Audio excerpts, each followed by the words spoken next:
Lady Ballers is the latest film from the Daily Wire depicting the transgender movement when it comes to having men playing against women. This film is a satire, it's a comedy, it's incredible. It stars Lexi Consuri, Tyler Fisher, Blaine Crane, Jake Crane, David Cohn, Daniel Considine, and Rosie Seraphine Harper, who plays the adorable 8-year-old daughter of Coach Rob, played by leading actor here and producer and writer of the Daily Wire, Jeremy Boring. This is a film that can absolutely not be shown in theaters as it goes into the heart of the deepest wokeism around, and that is transgenderism.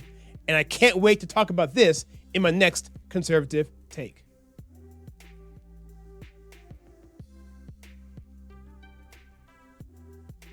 If you're unfamiliar with the way we do our movie reviews, then please check the link right here, as that will explain everything. Also be mindful that we will have a spoiler section, so if you don't want to know anything about the film specifically, go into the chapters in the description and skip over that section.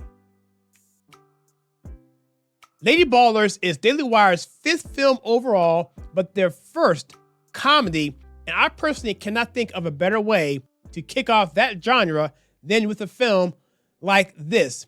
It's about a washed-up coach who wants to be competitive by bringing his old basketball team back to compete against women if they identify as women. And this film is hysterical. I will say off the bat, this is a Daily Wire film, and this is not a, let's say, 100% family-friendly movie. The rating is TV-14. I would put it at PG-13 easily. Definitely not R, but there's some subjects and some words in the film that just are inappropriate for younger viewers.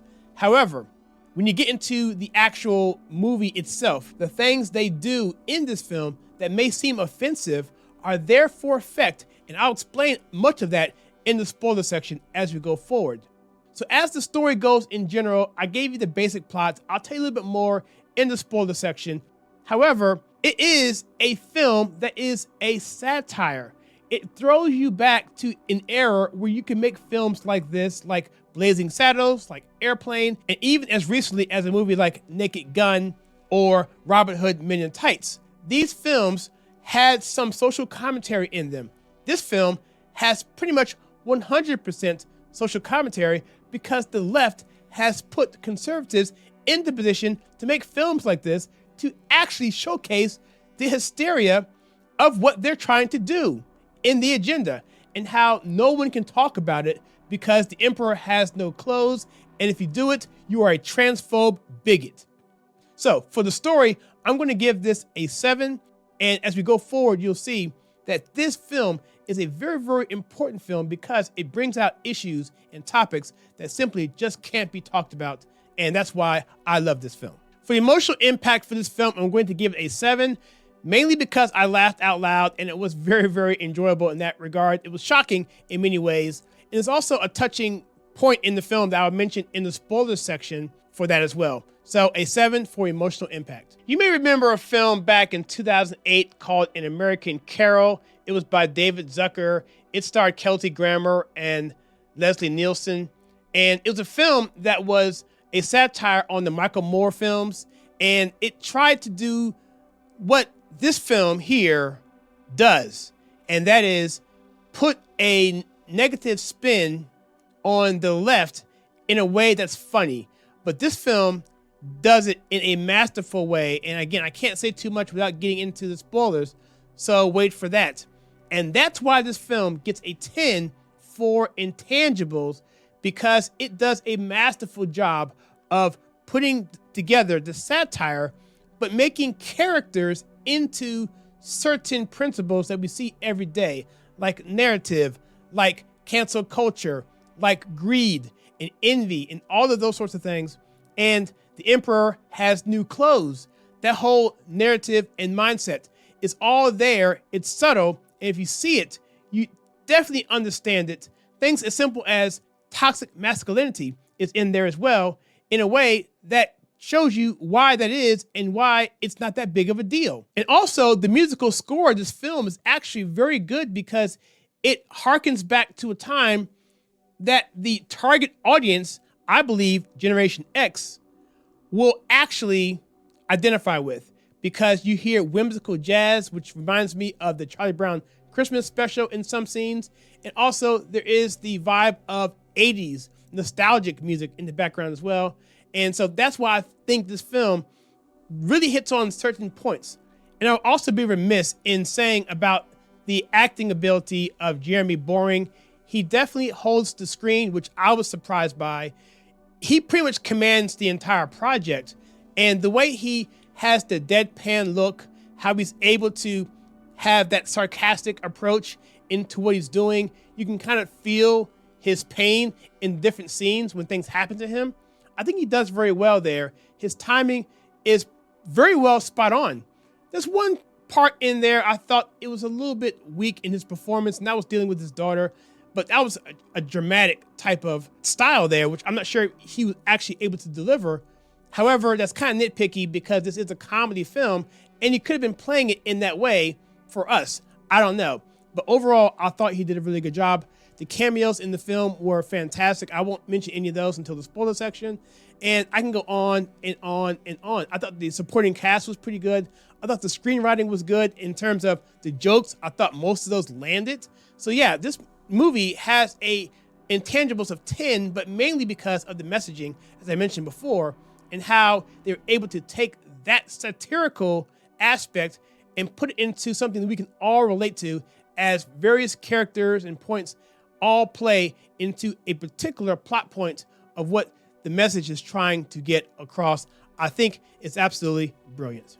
For watchability, I'm going to give this film a 7 because it was pretty much fun to watch, and I would recommend this for pretty much everybody. If I were to be nitpicky, I would say there's some scenes in there that I didn't know where they were going with it. There was a payoff at the end, so I give it credit there, but still watching it, you were kind of wondering where they're going with this, and is this even going to pay off in the end, and what's the point of it? Everything was used well, but I didn't know whether the actual movie was losing legs or were they trying to establish something. So from watchability, there were some parts in there in the later end of the first act and the earlier end of the third act I thought were something that was kind of hard to get through, only because I wasn't sure where they were going with it. But again, it all pays off at the end and it makes sense at the end. But in terms of watchability, I have to consider that. So last night after the film aired, I did a live stream on this, and I said when the movie was over, my initial reaction was I was torn between a 6 or 7 as my overall score. Both are good numbers, but I didn't know which one. So I'm going to go with a 7, and I'm going to explain that now in the conservative take section. If you want to skip over that because you don't want to know any spoilers, then click into the description, go to the contents, and go to the final take. So the one thing I like about Lady Ballers is the fact that they're really, really conscious about culture, and they have a pulse on what's going on, the frustrations that's happening, the attacks that are happening, the motivations behind all of it. And one thing that Jeremy was able to do, that's the writer of this film, Jeremy Boring, co-writer, was he was able to bring forth those particular principles and different aspects of this whole socialist, woke, Marxist agenda and put it into a way that we can all relate to it. For example, there's a character played by Lexi Contorsi who is essentially the worst part of the woke agenda. It is a sex-craved, angry, vindictive, violent character who is just the epitome of what evil really is. And it underpins all of that through an agenda based on power, greed, and money. And of course, sex, because she's going after the main character played by Jeremy Boring. And so that's what I didn't quite understand initially. What's his character doing? What's her motivation? And what's going on? And it wasn't until I understood that she is actually all of the negative energy coming from the woke left, from all aspects, that it makes sense. And that's why it's pretty much genius.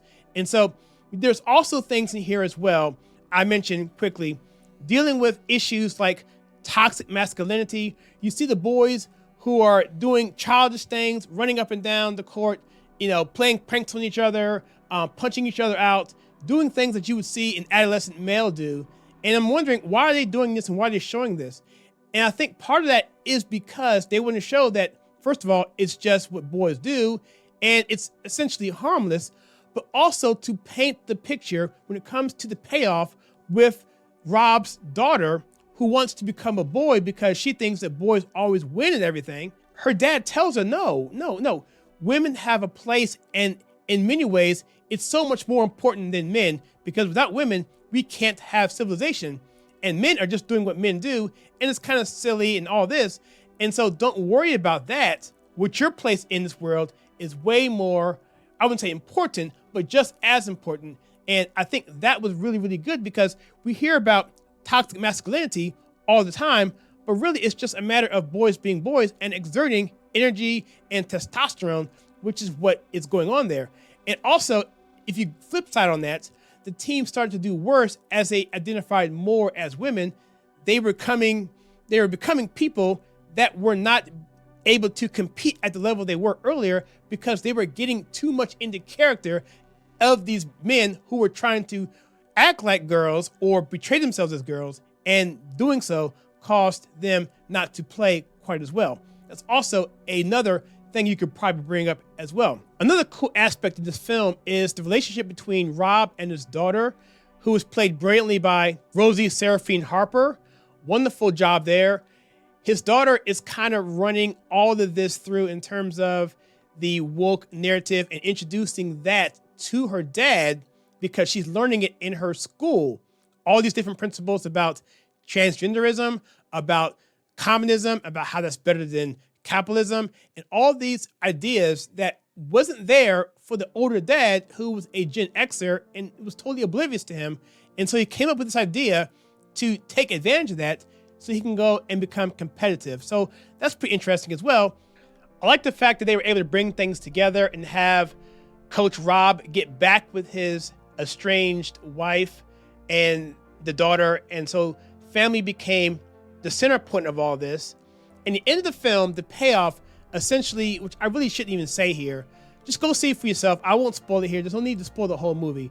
But principally speaking, they do a good job of reining it all in and having it hyper-focused on the family and what really, really matters. And the ending is truly very touching. And I am totally shocked that the Daily Wire was able to stick the landing, because it's very difficult to do that, have this premise, and then have it stick the landing. They did a fabulous job there. I think it was absolutely brilliant. I want to talk about Ben Shapiro a little bit, because he said something in the film that was very vulgar. They bleeped it out, and I'm wondering, why did they put that vulgar language bleeped out, even though you know what he was saying in the film? And I realized what he was doing was he was showing the anger and emotion of the left when you go against their narrative, when you say, oh, it looks like a man.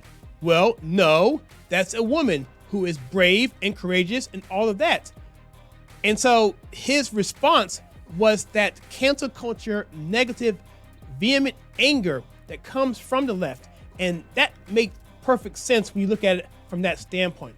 Also, let's talk about the cameos here. A ton of cameos in this film. And I won't go through all of them, because I do want to save a couple of those for you to see for yourself. But you have people like Matt Walsh, wasn't really a cameo, but he was there. Brett Cooper, Michael Knowles. You had Andrew Clavin. I mentioned Riley Gaines, Seth Dillon, Clay Travis, Ted Cruz, and Jordan Peterson, and a couple other surprises in there that will maybe surprise you when you see it at the very end. I thought the film was really, really good in that regard. And so there's so much to unpack here. I can go on and on and on, but you get the idea. Lady Ballers is a social commentary on something that's systemic in society, and that is not recognizing reality and going off of delusions because you're afraid of hurting someone's feelings. But overall, it ties into that media slut person I mentioned to before. That person there is agenda and money, which is based on power and greed. And that really is what this is all about. And this film exposes it brilliantly. So for my final take on Lady Ballers, I'm going to give this 14.75 score, which translates to 3 stars and a go for this wonderful film. It is fantastic. I recommend you checking it out.